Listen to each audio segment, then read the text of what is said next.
Nicole Notat, bonjour. Bonjour. Vous êtes présidente de Vigeo. On va parler avec vous du regard de Vigeo sur les investisseurs, sur les demandes des investisseurs, sur l'évolution aussi de la notation pour l'ISR. Est-ce que du côté du modèle, justement, des caractéristiques du modèle de notation de Vigeo, est-ce que vous pourriez un petit peu le décrire aujourd'hui, ce modèle ? Oui, bien sûr. Je dirais déjà que les fondamentaux ne changent pas vraiment. Simplement, on voit évoluer, on voit aujourd'hui des demandes qui sont des demandes nouvelles, plus spécifiques, qui nous amènent nous-mêmes à faire un peu évoluer le modèle. Ces caractéristiques, pour ce qui nous concerne, écoutez, analyser une entreprise, donner une opinion sur la prise en compte par elle-même de questions sociales, environnementales, sociétales, c'était d'abord savoir à partir de quels objectifs on allait les évaluer, donc quel référentiel d'objectifs. Nous avons fait un choix, c'était de se reporter à ce que disent les institutions internationales, les normes publiques, les conventions, les principes directeurs de l'OCDE sur les entreprises, et d'en faire un référentiel d'objectifs. De cette manière-là, notre référentiel est valide, quel que soit le lieu d'activité de l'entreprise au monde. Du côté des investisseurs institutionnels, on sait qu'ils ont évolué sur leurs demandes. Comment justement vous pouvez évoluer en quelque sorte la collaboration avec ces investisseurs, le mode de collaboration que vous pouvez avoir et comment évoluent leurs demandes? Oui, ce qui me semble le plus caractéristique dans ce qui pointe aujourd'hui au niveau de la demande d'investisseurs, c'est que certains d'entre eux se sont maintenant appropriés la démarche de l'ISR et ne se contentent plus, je dirais, de répliquer des démarches standards. Ils veulent personnaliser cette démarche, définir quels sont les principes d'investissement responsable leur appartenant et du même coup, ils nous demandent de nous caler sur leurs attentes spécifiques et de construire pour eux un référentiel ad hoc. Donc quelque part, ils étoffent leurs demandes, ils étoffent, ils se professionnalisent. Ça, c'est un signe de maturité de l'action et de la démarche d'ISR, donc c'est plutôt dynamique et intéressant. Et du coup, ils deviennent évidemment, et c'est bien compréhensible, plus exigeants vis-à-vis des agences de recherche. Alors, une notation qui peut poser problème, ou en tout cas qui soulève des questions, c'est celle des États et des collectivités locales, justement. Quelles sont les difficultés que vous avez éventuellement à noter, de cette manière, les collectivités, les États? Là aussi, il s'agissait sur les États, par exemple pour nous, de savoir à partir de quoi nous allions les noter. Là aussi, c'est une question de parti pris de départ. Et nous avons pris le parti de les évaluer sur 3 grands domaines. En gros, leur propre gouvernance, l'état de droit, le respect des grandes libertés, opinion, presse, justice, séparation des pouvoirs.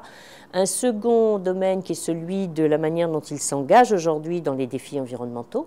Et un troisième domaine qui est celui de l'action en faveur du développement, on va dire, social et sociétal, l'éducation, la santé, les solidarités. Et tout ça à partir d'indicateurs qui existent et qu'on met à disposition des investisseurs. Et je dirais que c'est moins nous qui avons du souci de choisir que les investisseurs, qui évidemment doivent, eux, sélectionner les pays en fonction de leurs propres critères. Et nous mettons à leur disposition à peu près 200 indicateurs pour qu'ils puissent faire leur choix. Du côté justement des investisseurs institutionnels, comment évoluent leurs demandes dans les différents pays où Vigeo est présent? On imagine qu'il n'y a pas une seule typologie en quelque sorte de demande. Oui, on voit une diversité là aussi de démarches selon l'historique, selon la culture des pays. En particulier, on voit que certains pays sont plus sensibles à l'aspect environnemental, d'autres plus sensibles aux droits fondamentaux. Certains prennent en compte toute la responsabilité sociale et environnementale de l'entreprise. D'autres vont s'attacher à des critères beaucoup plus précis, beaucoup plus pointus à l'intérieur de chacun des domaines.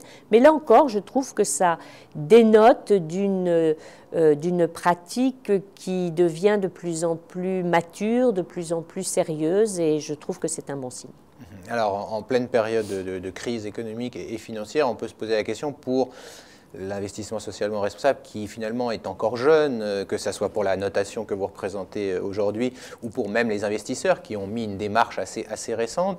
Est-ce que la crise remet en cause tout ça, a chamboulé un peu ce début quelque part d'avancée dans l'investissement responsable? Ce n'est pas mon sentiment. Je pense qu'au contraire, cette thématique-là vient utilement apporter sa pierre aux réflexions qui se sont engagées sur qu'est-ce qui s'est passé, est-ce qu'il ne faut pas introduire des horizons plus moyens et long terme que obligatoirement court-termistes, est-ce qu'il ne faut pas plus de transparence.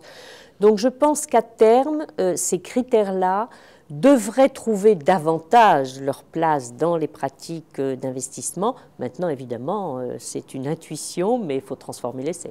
Donc, quelque part, il faut convaincre quand même les investisseurs institutionnels que ce mouvement de fonds qui a été lancé, mais qui reste encore faible, est dans leur intérêt.